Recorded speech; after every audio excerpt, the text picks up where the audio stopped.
ഈ വീഡിയോയിൽ കുറേ ഇമ്പോർട്ടൻ്റ് ആയിട്ടുള്ള വാർത്തകളാണ്. അതിൽ ആദ്യമേ തന്നെ ട്രൈ ലെവൽ ഡെലിഗേഷൻ. ഈ ട്രൈ ലെവൽ ഡെലിഗേഷൻ എന്ന് പറഞ്ഞാൽ നമ്മുടെ ഇന്ത്യയുടെ ആർമി, നേവി, എയർഫോഴ്സ് ഈ മൂന്നും കൂടി ചേർന്നാണ് ട്രൈ ലെവൽ ഡെലിഗേഷൻ. അപ്പോൾ ഇതിൽ ഈ ട്രൈ ലെവൽ ഡെലിഗേഷൻ എന്ന് പറയുന്നത് ഈ മൂന്ന് മേഖലകളിൽ നിന്നും പ്രധാനപ്പെട്ട ഉദ്യോഗസ്ഥരുടെ ടീം അവർ ഇസ്രായേലിൻ്റെ എയറോസ്പേസ് ഇൻഡസ്ട്രി, അതായത് ഇസ്രായേൽ എയറോസ്പേസ് ഇൻഡസ്ട്രി ഈ ഒരു ഓഫീസിന്റെ ഹെഡ് ക്വാർട്ടേഴ്സ് സന്ദർശിച്ചിരിക്കുകയാണ്. ഈ സന്ദർശനത്തിന്റെ ഉദ്ദേശം എന്ന് പറഞ്ഞാൽ ലോങ് റേഞ്ച് വെപ്പൺസിനെ കുറിച്ചുള്ള കാര്യങ്ങൾ കുറച്ചുകൂടെ ഡീറ്റെയിൽ ആയിട്ട് മനസ്സിലാക്കാൻ വേണ്ടിയിട്ടാണ് പോയതായിട്ട് വാർത്തകൾ പുറത്തു വരുന്നത്. അപ്പൊ അതായത് ലോങ് റേഞ്ച് മിസൈലുകളെ കുറിച്ച് കുറച്ചുകൂടെ ഡീറ്റെയിൽ ആയിട്ട് മനസ്സിലാക്കാനും, ഇപ്പം നിലവിൽ ഇസ്രായേലാണല്ലോ തകൃതിയായിട്ട് ആക്രമണങ്ങൾ അങ്ങോട്ടും ഇങ്ങോട്ടൊക്കെ നടത്തിക്കൊണ്ടിരിക്കുന്നത്, തലങ്ങും വിലങ്ങും. ഏറ്റവും കൂടുതൽ എഫക്റ്റീവ് ആയിട്ട് പ്രാക്ടിക്കൽ എക്സ്പീരിയൻസ് അവർക്കായിരിക്കും ഏറ്റവും കൂടുതൽ. അത് നമ്മൾ ഒട്ടും തന്നെ ഡിനൈ ചെയ്യാൻ പറ്റാത്ത വിഷയമാണ്. അപ്പൊ ആ രീതിയിൽ ലോങ് റേഞ്ച് മിസൈലുകളെ കുറിച്ചുള്ള ടെക്നോളജി ഡീറ്റെയിൽസ് മനസ്സിലാക്കാൻ വേണ്ടിയിട്ടാണ് ഇന്ത്യൻ ടീം ഇസ്രായേലിന്റെ എയറോസ്പേസ് ഇൻഡസ്ട്രീസ് ഓഫീസ് സന്ദർശിച്ചതായിട്ട് മനസ്സിലാക്കാൻ പറ്റുന്നത്. ഇതിലൂടെ ഒരു പ്രോജക്റ്റ് കൂടി ഇന്ത്യ സ്വന്തമാക്കുന്നുണ്ട്. ആ പ്രോജക്റ്റ് എന്താണെന്ന് വെച്ചാൽ, നമ്മൾ ഏറ്റവും കൂടുതൽ റാംപേജ് മിസൈൽ ഇസ്രായേലിന്റെ പക്കൽ നിന്നും സ്വന്തമാക്കാൻ തീരുമാനമെടുത്തിട്ടുണ്ടായിരുന്നു. അതിനെക്കുറിച്ച് ഇസ്രായേലിനടുത്ത് സംസാരിച്ചിട്ടുണ്ടായിരുന്നു. അപ്പൊ നിലവിലെ ഇസ്രായേലിന്റെ സാഹചര്യം, അതിലുപരിയായിട്ട് നിലവിലെ ഇന്ത്യയുടെ ഒരു ആഗ്രഹം, ഇത് രണ്ടും കൂടി ചേർന്ന് വന്നപ്പോഴത്തേക്കും ഈ റാംപേജ് മിസൈൽ എന്തുകൊണ്ട് ഇന്ത്യയിൽ ഉൽപ്പാദിപ്പിച്ചുകൂടാ എന്നാണ് ഇസ്രായേൽ ഒരു ഓപ്ഷൻ വെച്ചിരിക്കുന്നത്. അപ്പൊ അതായത് മേക്ക് ഇൻ ഇന്ത്യ പദ്ധതിയിൽ ഉൾപ്പെടുത്തിക്കൊണ്ട് റാംപേജ് മിസൈൽ കംപ്ലീറ്റ് ടെക്നോളജി ട്രാൻസ്ഫറോട് കൂടി ഇന്ത്യക്കുള്ളിൽ നിർമ്മിക്കാൻ പോവുകയാണ്. റാംപേജ് മിസൈലാണ് നമ്മൾ ഏറ്റവും കൂടുതൽ പാകിസ്ഥാനെതിരെ ഓപ്പറേഷൻ സിന്ദൂറിൽ നമ്മൾ ഉപയോഗിച്ചത്. ഇത് എയർ ടു സർഫസ് മിസൈലാണ് കേട്ടോ. അത് മിഗ് ഫൈറ്റർ ജെറ്റുകളിലൊക്കെ പിടിപ്പിച്ചിരിക്കുന്ന മിസൈലാണ് ഈ റാംപേജ് മിസൈൽ. അപ്പൊ അത് നമ്മൾ ഇന്ത്യക്കുള്ളിൽ നിർമ്മിക്കുകയാണ്. 450 ഫൈറ്റർ ജെറ്റുകൾക്ക് വേണ്ടിയിട്ട് നമ്മൾ ബഡ്ജറ്റ് ഇട്ടിട്ടുണ്ട്. അതുമായിട്ട് വിവിധ രാജ്യങ്ങളുമായിട്ടുള്ള ചർച്ചകളൊക്കെ മുന്നോട്ട് പോകുന്നുണ്ട്. പാർഷ്യലി നമ്മൾ ഫ്രാൻസുമായിട്ടൊക്കെ ഡീൽ ഓൾറെഡി ഓക്കെ ചെയ്തിട്ടുണ്ട്. സഫ്രോൺ എന്ന് പറഞ്ഞ കമ്പനി എഞ്ചിൻ മാനുഫാക്ചറിംഗിന് വേണ്ടിയിട്ട് ഇന്ത്യക്കുള്ളിൽ വരുന്നു. അതായത് ഇസ്രായേൽ റാംപേജ് മിസൈൽ ഇന്ത്യക്കുള്ളിൽ മേക്ക് ഇൻ ഇന്ത്യ പദ്ധതിയിൽ പ്രൊഡ്യൂസ് ചെയ്യാൻ തയ്യാറായിട്ടുണ്ട്. എല്ലാം തന്നെ പെർഫെക്റ്റ് ആയിട്ടുള്ള ഗുഡ് മൂവ് ആണ്. ഇതാണ് നമ്മൾ നോക്കി കാണേണ്ടത്. നമ്മൾ താരിഫും കാര്യങ്ങളൊക്കെ ഒരു സൈഡിൽ നിങ്ങൾ മാറ്റി വെക്കും. ഇന്ത്യ പോകുന്ന ഒരു റൂട്ട് ഈ രീതിയിലാണ് പോകുന്നത്. നമ്മളുടെ ടാസ്ക് എപ്പോഴും നമ്മൾ വളരെ കൃത്യമായിട്ട് സെറ്റ് ചെയ്തിട്ടുണ്ട്. അതനുസരിച്ച് തന്നെയാണ് നമ്മൾ മുന്നോട്ട് പോകുന്നത്. ഇത് കൂടാതെ നമുക്ക് ഇൻഡിജീനിയസ് ആയിട്ട് തന്നെ ഒരു പ്രോഡക്റ്റ് ഉണ്ട്, രുദ്രം 4 എന്ന് വിളിക്കപ്പെടുന്ന ഹൈപ്പർസോണിക്. ഇതും എയർ ടു സർഫസ് മിസൈലാണ് കേട്ടോ. അങ്ങനെ ഒരു കാറ്റഗറി കൂടി നമുക്കുണ്ട്. ഇതും ടെക്നോളജിക്കലി അഡ്വാൻസ്ഡ് ആയിട്ടുള്ള ഒരു മിസൈൽ സിസ്റ്റം തന്നെയാണ്. ഈ രുദ്രം 4 എന്ന് പറയുന്നത് ശരിക്കും ഡീപ് പെനട്രേഷൻ സ്കില്ലുള്ള ഒരു മിസൈൽ തന്നെയാണ്. ഹെവിലി ഫോർട്ടിഫൈഡ് മിസൈലാണ്. പീറ്റർ നെവേറോ ഇപ്പം ട്രംപിന്റെ വലങ്കയും ഇടങ്കയും എല്ലാമായി മുന്നോട്ട് വന്നിരിക്കുകയാണ്. അതായത് ട്രംപിനെ ഡിഫെൻഡ് ചെയ്ത് എങ്ങനെയെങ്കിലും ഇന്ത്യയുമായിട്ടുള്ള ഒരു പ്രശ്നത്തിൽ പരിഹാരം ഉണ്ടാക്കണം. അതാണ് ഇപ്പം പീറ്റർ നെവേറോയുടെ ഏറ്റവും ടോപ്പ് പ്രയോറിറ്റി. അപ്പൊ അതിന് പീറ്റർ നെവേറോ പറഞ്ഞിരിക്കുന്നത്, ഇന്ത്യ ഇതൊക്കെ മറക്കണം. ഏതാണ്? ഇഗ്നോറിംഗ് ട്രംപ്സ് എംബ്രേസ് ഓഫ് ജിഹാദികൾ. അതായത് ട്രംപ് ചെയ്ത ചെറിയ ചെറിയ കാര്യങ്ങളൊക്കെ നിങ്ങൾ ഇഗ്നോർ ചെയ്യുക. ആര്? ഇന്ത്യ ഇഗ്നോർ ചെയ്യണം. ചെയ്തിട്ട് അതിൽ പ്രധാനമായിട്ട് പറയുന്നത് ജിഹാദ്. ആരെയാണ് ഉദ്ദേശിക്കുന്നത്? അസീം മുനീർ. ട്രംപ് ചെയ്ത ഈ രീതിയിലുള്ള ചില കാര്യങ്ങളൊക്കെ നിങ്ങൾ മറന്നു കളയുക. നിങ്ങളൊരു വലിയ biggest democracy in the world അല്ലേ? നിങ്ങൾ അതിനെക്കുറിച്ച് വിശാലമായി ചിന്തിക്കൂ. സ്റ്റോപ്പ് സൈഡിങ് വിത്ത് അതോറിറ്റേറിയൻസ്. ഈ അതോറിറ്റേറിയൻസ് ഉദ്ദേശിക്കുന്നത് ചൈനയാണ്, റഷ്യയുമാണ്. ഈ രണ്ട് രാജ്യങ്ങളെയാണ് ഇവർ ഉദ്ദേശിക്കുന്നത് അതോറിറ്റേറിയൻസ്. അപ്പൊ സ്റ്റോപ്പ് സൈഡിങ് വിത്ത് അതോറിറ്റേറിയൻസ് എന്നാണ് പീറ്റർ നെവേറോയുടെ ഉപദേശം ഇന്ത്യക്ക്. അപ്പൊ നിങ്ങൾ ബിഗ്ഗസ്റ്റ് ഡെമോക്രസിയാണ്, ആക്ട് ലൈക്ക് വൺ, നമ്മളെല്ലാവരും ഒന്നാണ് എന്ന രീതിയിൽ നിങ്ങൾ പെരുമാറാൻ പഠിക്കണം. എന്നിട്ട് സ്റ്റോപ്പ് സൈഡിങ് വിത്ത് അതോറിറ്റേറിയൻസ്. അത് ഡിക്ടേറ്റേഴ്സ് എന്ന് ഉദ്ദേശിക്കുന്നത് രണ്ടുപേരെയാണ്. ഒന്ന് ചൈനയിലെ ഷീ ജിൻപിങ്, രണ്ട് റഷ്യയിലെ വ്ളാഡിമിർ പുടിൻ. ഈ രണ്ട് ഡിക്ടേറ്റേഴ്സിനടുത്തും നിങ്ങൾ കൂടിച്ചേർന്ന് പോകരുത് എന്നാണ് ഡയറക്റ്റ് ആയിട്ട് അമേരിക്ക ഒരു സ്റ്റേറ്റ്മെന്റ് പറഞ്ഞിരിക്കുകയാണ്. അതായത് നിങ്ങൾ മനസ്സിലാക്കണം, അമേരിക്ക കാല് പിടിച്ചുകൊണ്ടിരിക്കുകയാണ്, പ്ലീസ് ഡോണ്ട് ഗോ ചൈന എന്നാണ്. പക്ഷെ നമ്മൾ ഓൾറെഡി പ്ലാൻ ചെയ്ത് കഴിഞ്ഞു, വി ഫിക്സ്ഡ് ഓൾറെഡി.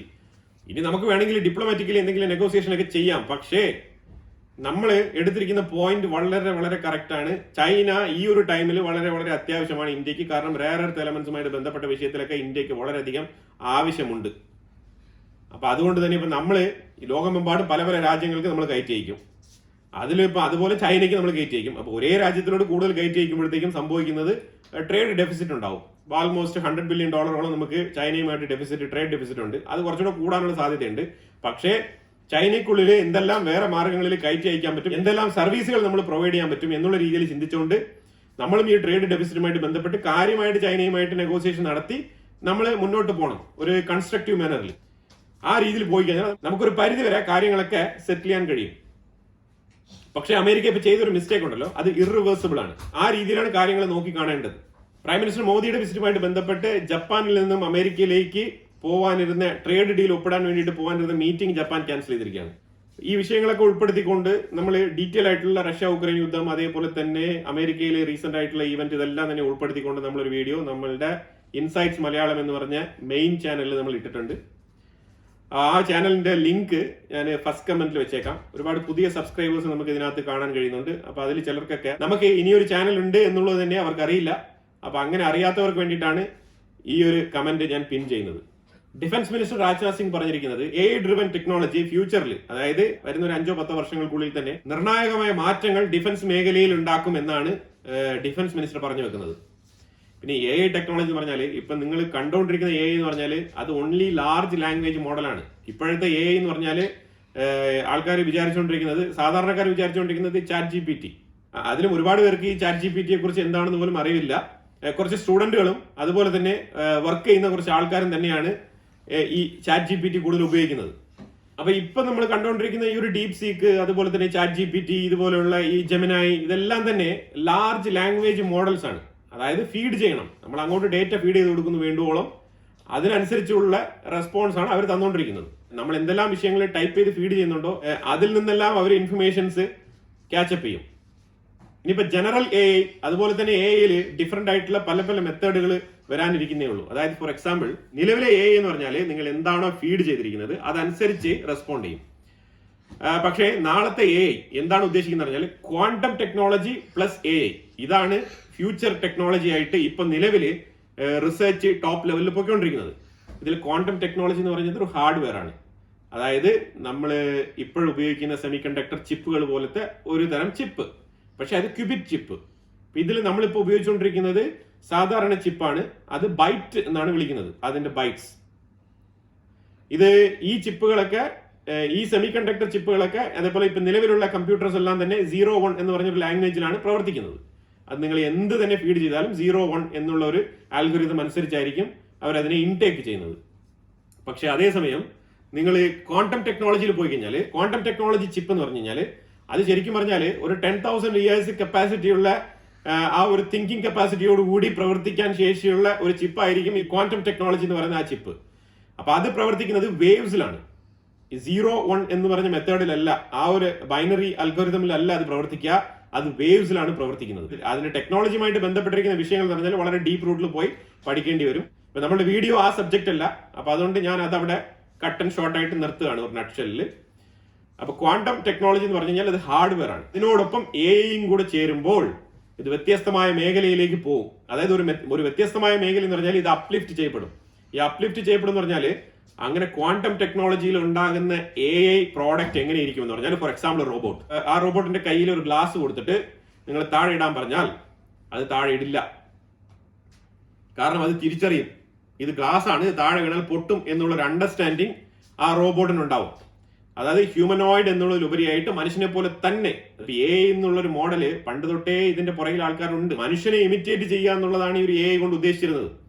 അപ്പൊ അത് കുറച്ചുകൂടെ പെർഫെക്റ്റ് ആയിട്ട് നിങ്ങൾക്ക് കാണാൻ കഴിയും ഈ ക്വാണ്ടം ടെക്നോളജിയും AIയും കൂടി ചേർന്ന് കഴിഞ്ഞാൽ. അതിലേക്കാണ് റിസർച്ച് വർക്കുകൾ മുന്നോട്ട് പോകുന്നത്.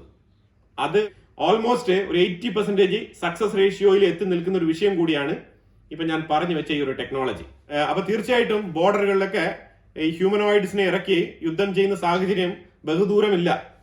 ഇപ്പൊ ഇന്ന് നമ്മുടെ നാടുകളിലൊക്കെ SMEs, ചെറിയ ചെറിയ സ്റ്റാർട്ടപ്പുകളൊക്കെ തുടങ്ങുന്നുണ്ടല്ലോ. എന്തിനു വേണ്ടിയിട്ടാണ്? ഇന്ന് ഡ്രോൺ മാനുഫാക്ചറിങ്ങിന് വേണ്ടിയിട്ടും അത് ലേറ്റസ്റ്റ് ടെക്നോളജി എന്നുള്ള രീതിയിൽ നമ്മൾ ഇതൊക്കെ ചെയ്തുകൊണ്ടിരിക്കുന്നത്. ഇത് തന്നെ കുറച്ചു കാലം കഴിയുമ്പോഴത്തേക്കും ഈ ക്വാണ്ടം ടെക്നോളജിയുമായിട്ട് ബന്ധപ്പെട്ട് AI ആർട്ടിക്കുലേറ്റ് ചെയ്തിട്ട് ഇതേപോലെ ഹ്യൂമനോയിഡ് ഉണ്ടാക്കുന്ന കമ്പനികൾ ഒരുപാട് വരും. ആ ടെക്നോളജിയിലൊക്കെ ഇന്ത്യക്കുള്ളിൽ ഇൻവെസ്റ്റ്മെന്റ് ചെയ്യാൻ തയ്യാറായിട്ടുള്ള ആൾക്കാരുണ്ടെങ്കിൽ ഇലോൺ മസ്കിനെ പോലത്തെ ആൾക്കാർ ഇന്ത്യക്കുള്ളിലും ഉണ്ടാവും. പക്ഷേ ഈ ഫ്യൂച്ചറിസ്റ്റിക് വിഷനോട് കൂടി നിങ്ങൾ ആ ഒരു സ്റ്റാർട്ടപ്പ് തുടങ്ങണം. ഇപ്പോഴേ തുടങ്ങിയാൽ അന്ന് വളർന്നിരിക്കാം. അല്ല, ഇപ്പോഴും നമ്മൾ തുടങ്ങുന്നില്ല എന്നുണ്ടെങ്കിൽ ഇതൊക്കെ വേറെ ആൾക്കാർ ഓൾറെഡി റിസർച്ച് ഒക്കെ നടത്തിക്കൊണ്ടിരിക്കുകയാണ്. അവരൊക്കെ ഒരു സക്സസ് റേഷ്യോ അറ്റൈൻ ചെയ്യും. അവിടെയൊക്കെ നമുക്ക് വീണ്ടും നമുക്ക് H1B വിസ കിട്ടുമോ എന്ന് പറഞ്ഞിട്ട് അമേരിക്കയുടെ ഗേറ്റിന്റെ അവിടെ പോയി നിൽക്കാം. അത് വേണോ ഇത് വേണോ എന്നുള്ളത് ഇന്നത്തെ സൊസൈറ്റി തീരുമാനിക്കേണ്ട വിഷയമാണ്. പ്രത്യേകിച്ച് യങ്സ്റ്റേഴ്സ്, യുവാക്കളാണ് ഇതിൽ തീരുമാനം എടുക്കേണ്ടത്. പ്രത്യേകിച്ച് സോഫ്റ്റ്വെയർ എഞ്ചിനീയറിംഗ് ഒക്കെ പഠിക്കുന്ന കുട്ടികളുണ്ടെങ്കിൽ നമ്മുടെ വീഡിയോ കാണുന്നതിൽ പലരും തന്നെ ഏജ്ഡ് ആയിട്ടുള്ള വ്യക്തികളാണ്. നിങ്ങൾക്കെല്ലാം തന്നെ മക്കളും പേരക്കുട്ടികളും ഉണ്ടാകാനുള്ള സാധ്യത വളരെ കൂടുതലാണ്. അവർക്കൊക്കെ ഈ വീഡിയോ ഒക്കെ നിങ്ങൾ ഷെയർ ചെയ്ത് കൊടുത്തു കഴിഞ്ഞാൽ അവർക്ക് ഇതൊരു ഉപകാരപ്രദമായിട്ടുള്ള ഒരു ഇൻഫർമേഷൻ ആയിട്ട് മാറും. ഈ സോഫ്റ്റ്വെയർ എഞ്ചിനീയറിംഗ് പഠിക്കാൻ പോകുന്ന കുട്ടികളുടെ അടുത്തൊക്കെ, മെക്കാനിക്കൽ എഞ്ചിനീയറിംഗ് പഠിക്കാൻ പോകുന്ന കുട്ടികളുടെ അടുത്തൊക്കെ നിങ്ങൾ ചോദിക്കുക, നിങ്ങൾക്ക് ഇങ്ങനെ ക്വാണ്ടം ടെക്നോളജിയോ അല്ലെങ്കിൽ ഇങ്ങനെ AI വിത്ത് ക്വാണ്ടം ടെക്നോളജിയെ കുറിച്ച് എന്തെങ്കിലും അറിവുണ്ടോ എന്നുള്ളത്. നമ്മുടെ നാട്ടിൽ എന്താണ് പഠിപ്പിക്കുന്നുള്ളത് നമുക്ക് അറിയത്തില്ലല്ലോ. എഞ്ചിനീയറിംഗ് പഠിക്കാൻ പോയി കഴിഞ്ഞാൽ 58 പേപ്പർ ഉണ്ടെന്നുള്ളത് നമുക്കറിയാം. അപ്പൊ 58 പേപ്പറും എഴുതിയെടുക്കുന്നത് അന്ന് എഴുതിയെടുക്കുന്ന അതേ പേപ്പർ തന്നെയാണ് ഇന്ന് എഴുതിയെടുത്തുകൊണ്ടിരിക്കുന്നത്.